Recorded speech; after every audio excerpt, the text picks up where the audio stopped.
여러분 안녕하십니까? 진성호의 융단폭격 시작합니다.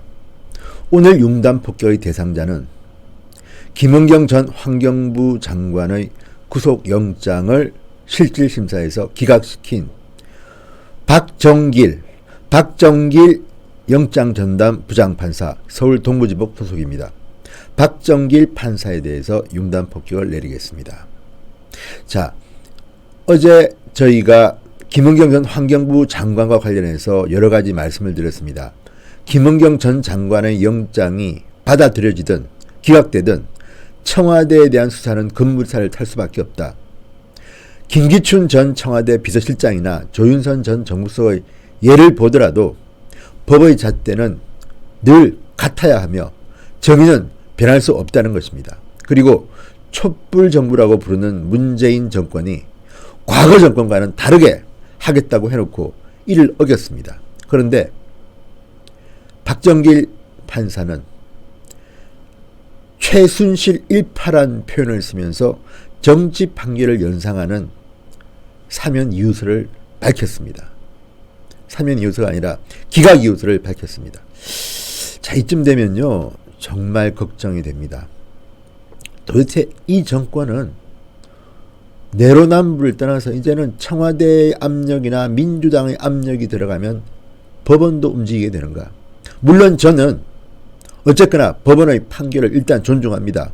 왜냐하면 민주주의 법치국가에서 그것이 악법이고 그것이 잘못된 판결이라 하더라도 비판을 하지만 수용을 하지 않으면 이 사회의 질서는 파괴되기 때문입니다. 그게 좌파와 우파, 보수 정치인의 차이입니다. 설령 마음에 들지 않더라도 일단 판결은 받아들여야 합니다. 그렇지만 그 판결을, 그 결정을 보는 저의 마음은 찢어지게 아픕니다. 자, 박정길 판사가 오늘 새벽에 김은경 전 장관을 풀어주면서 사유서를 이야기했습니다. 자, 영장 기각 사유가 462자인데 그 안에는 기가 막힌 표현들이 들어가 있습니다. 과연 이게 2019년 대한민국 사법부의 판사가 쓸 수 있는 용어인가? 조금 이따가 제가 조목조목 비판하겠지만 이런 표현을 썼습니다. 최순실 일파의 국정농단 당시 대통령에 대한 탄핵으로 공공기관에 대한 감찰권이 행사되지 않았던 사정이 있다. 공공기관 운영을 정상화하기 위한 인사수요 파악의 필요성, 감찰 결과 비위 사실이 드러난 점에 비추어 김 전 장관의 혐의에 다툼이 있어 방어권 보장이 필요하다 이렇게 이야기했습니다. 그런데요, 지금 여기에서는 최순실 일파라는 말은 정치적인 용어입니다. 판사가 중립적으로 쓸 수 있는 단어는 아닙니다. 예를 들어서 일파라고 하는 것은 뭐 학문, 무술, 종교, 예술 이런 데서 하나의 갈래를 의미합니다. 그런데 최순실 일파라니요.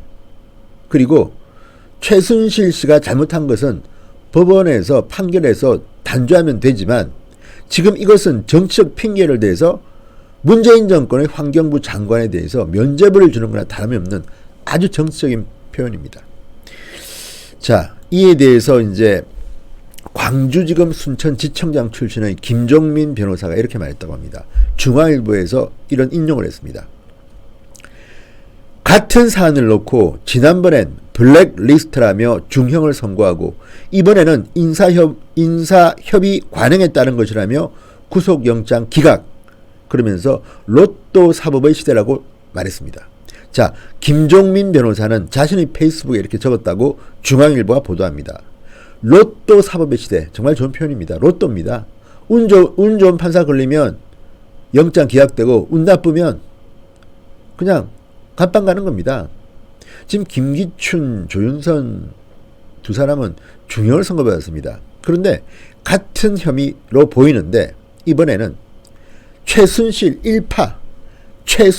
일파의 국정농단 때문에 당시에는 공공기관에 대한 감찰권이 행사되지 않았던 사정이 있었다. 이거 무슨 말입니까? 이때도 황교안 대통령 권한대행이 있었습니다. 무슨 행사가 안 된단 말입니까? 그리고 모든 것은 법치를 해야 됩니다. 이런 정치적인 이유를 대서 정치적인 핑계를 대서 판결을 내리는 것은 온당치 않습니다. 자, 한번 고민해 봅시다.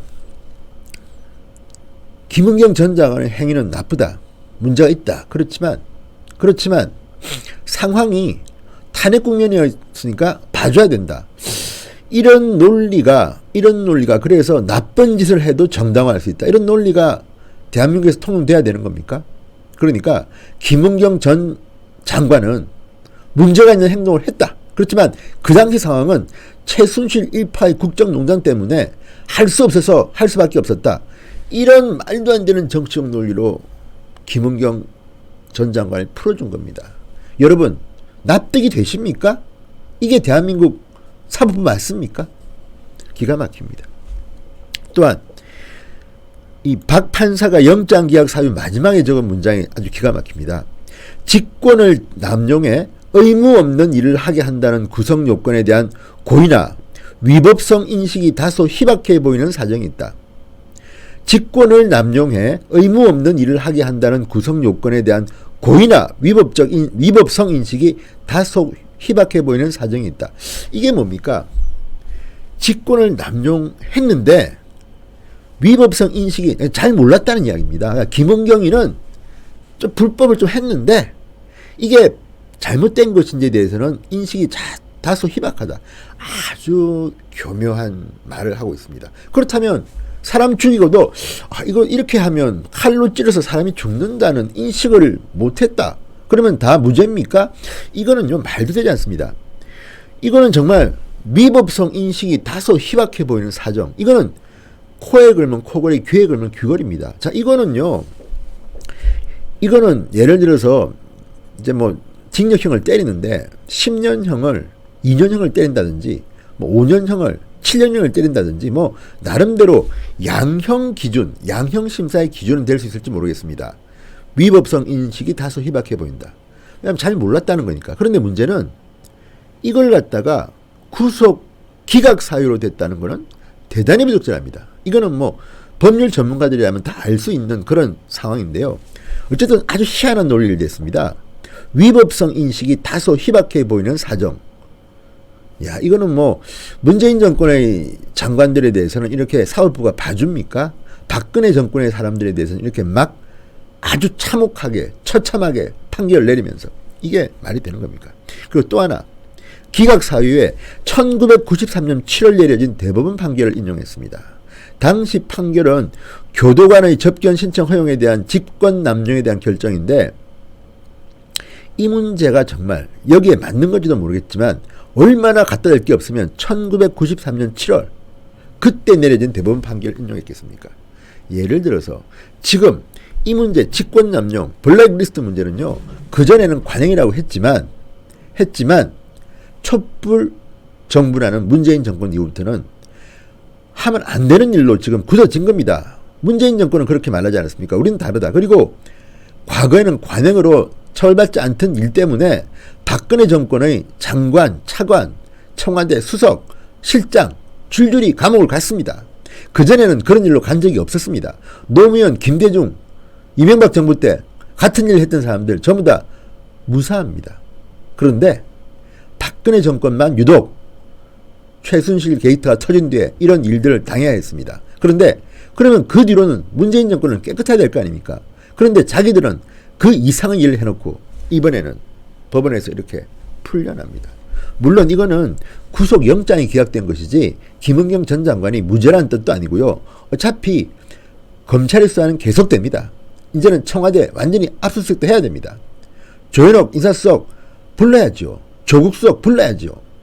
그리고 임종석 전 실장까지 소환해야 됩니다. 그런데 문제는 다 떠나서 오늘 새벽 내려진 이 판결의 문제입니다. 이런 정책 판결 누가 인정하겠습니까?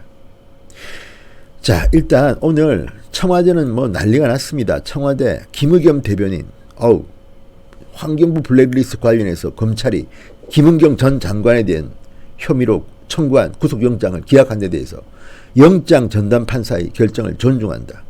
그 다음에 앞으로 장관의 인사권과 감찰권이 어디까지 적법하게 행사될 수 있는지 법원이 그 기준을 정리할 것으로 기대한다. 만약에 법원이 그 기준을 정리하면요, 김기춘, 조윤선 빨리 석방시키십시오. 그리고 물론 조윤선 전 장관은 구속된 상태는 아닌 걸로 알고 있습니다만, 그리고 무죄로 하십시오. 이게 뭡니까? 박 정권 시절은 무조건 미워서 다 유죄. 문 정권 시절 사람은 전부 다 예쁘다고 무죄입니까? 친박 유죄, 친문 무죄입니까? 이게 말이나 됩니까? 정말 기가 막힙니다. 자, 그리고 김의겸은 또 말합니다. 이번 검찰 수사를 계기로 문재인 정부의 청와대는 현재 운영되고 있는 공공기관의 장과 임원에 대한 임명 절차를 보다 투명하게 할 수 있는 방법을 고민해 나가겠다. 자, 오늘도 뉴스들이 막 쏟아져 나옵니다. 그 중에 하나가 문재인 대통령의 경남고 1년 후배가, 물론 이건 민간단체입니다. 공기업은 아니지만 국토부 장관의 영향이 미치는, 사실상 대통령과 청와대가 인사권을 행사하는 장소에 갔다는 이야기입니다. 연봉이 2억 7천이다, 3억이다, 5억이다 말이 많은데 어쨌든 자, 이렇게 매일 낙하산 타고, 지금 문재인 정권처럼 이렇게 낙하산 인사를 많이 한 정권이 있었습니까? 그런데 김의겸이 뭐라고요? 문재인 정부의 청와대는 현재 운영되고 있는 공공기관의 장과 임원에 대한 임명 절차를 보다 투명하게 할 수 있는 방법을 고민해 나가겠다? 이게 말입니까? 뭡니까 이게? 정말 이 정권은 뻔뻔하고 얼굴이 참 두껍습니다. 그리고 사법부가 이렇게 청와대 겁을 냅니까? 이건 아마도